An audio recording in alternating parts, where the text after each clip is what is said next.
My name's Toby and I work for Forest Research as an environmental modeller.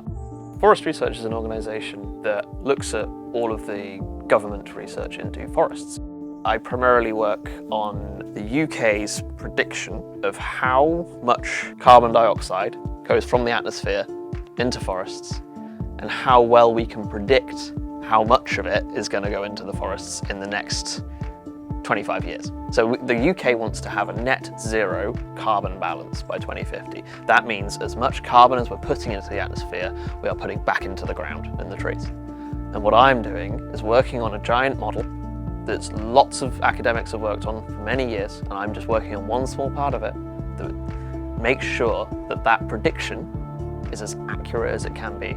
The real turning point of where I sort of went from sort of more of an interest in sort of primary science and research in that sense to more wanting to sort of apply myself to green questions and problems, and something that I felt was really problem solving in the world was sort of when I picked my PhD. So I went from sort of working in Cardiff in catalysis, and I sort of thought, well, I could spend, decades in a wet lab doing lots of primary research. That would be great, publishing papers, or I could sort of get out there and try and solve some real problems.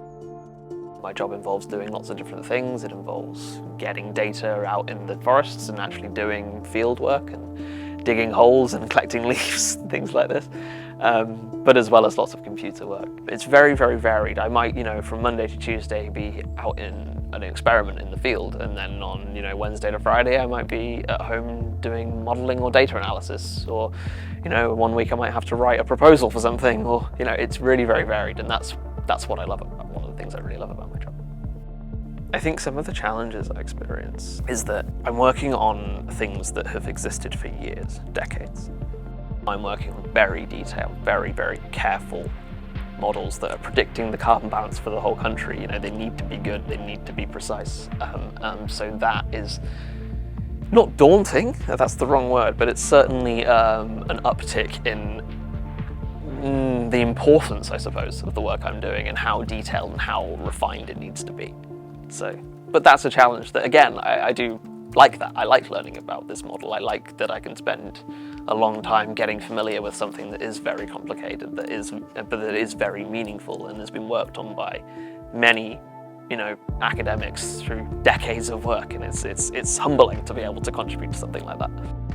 The climate problem isn't just one problem, it's thousands of small problems, and that needs politicians, it needs engineers, it needs all sorts of backgrounds of people working on all sorts of different problems. And I think even within the sciences, you don't necessarily have to go from the obvious A-level to BSc to PhD and all this. I don't think you even have to do that. I think there are lots of people at Forest Research who don't have an academic background but still do lots of very, very valuable work here. So my advice for someone wanting to get into a green career is to really just do what you really want to do.